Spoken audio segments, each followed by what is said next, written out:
Une étudiante s'apprêtait à ouvrir la porte pour récupérer sa livraison qui venait d'arriver, quand soudain son téléphone sonna. C'était le patron du restaurant. D'une voix grave, il lui annonça une terrible nouvelle, le livreur qui s'occupait de sa commande venait d'avoir un accident de la route mortel. Sous le choc, les colocataires échangèrent des regards effrayés. Si le livreur était mort, qui pouvait bien frapper à leur porte en ce moment même?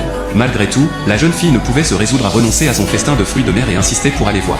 Mais la déléguée de chambre se précipita pour l'en empêcher, affirmant que ce qui se trouvait derrière la porte n'était pas vivant. Furieuse, l'étudiante protesta, si ce n'est pas quelqu'un de vivant, qu'est-ce que ça pourrait être alors? Elle était convaincue que la déléguée, jalouse de ne pas pouvoir profiter de ce repas, inventait des histoires absurdes pour les effrayer. Face à leur hésitation, la déléguée insista, si vous tenez à rester en vie, montez immédiatement dans vos lits et dormez. L'écho à la porte reprirent de plus belle. Une voix demandait pourquoi la jeune fille tardait tant à venir chercher sa commande. N'ayant pas le choix, elle proposa au livreur de laisser le repas devant la porte. Mais celui-ci refusa, prétextant que la marchandise était trop précieuse et exigeait une remise en main propre avec signature. Les autres commencèrent alors à trouver la situation étrange. Quelle livraison nécessite absolument une remise en personne? Ce livreur avait quelque chose de louche. L'une des colocataires suggéra d'appeler le restaurant pour vérifier. Après quelques insistances, la jeune fille finit par composer le numéro. Le patron fut catégorique, il avait vu l'accident de ses propres yeux. Impossible qu'il se soit trompé. Déterminée à découvrir qui se cachait derrière cette porte, la jeune fille s'approcha malgré les protestations de la déléguée. Mais lorsqu'elle regarda par le judas, elle poussa un cri de terreur. Qu'est-ce que tu as vu? Demandèrent les autres, paniqués. D'une voix tremblante, elle répondit, juste, un flash de lumière aveuglante.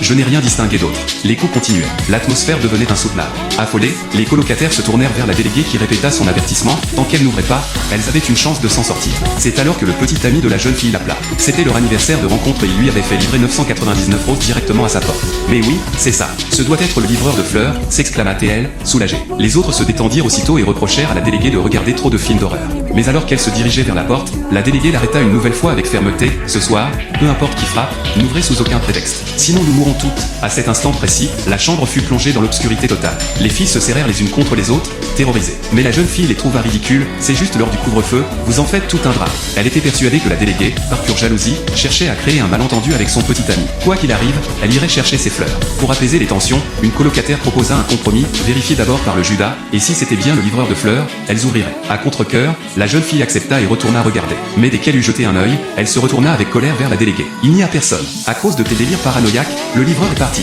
Les autres s'indignèrent aussi, estimant que la déléguée était allée trop loin cette fois. Malgré les reproches, celle-ci ne céda pas. Ce soir, restez sagement dans vos lits, ne faites rien, n'ouvrez pas, et vous survivrez. Sinon, plus personne ne pourra vous sauver. La jeune fille tremblait de rage et s'apprêtait à répliquer vertement quand on frappa à nouveau. Persuadée que c'était le livreur qui revenait, elle attrapa une colocataire par le bras et se dirigea vers la porte, bien décidée à clouer le bec à la déléguée une bonne fois pour toutes. Lorsque la porte s'ouvrit, toutes se mirent à hurler d'épouvante.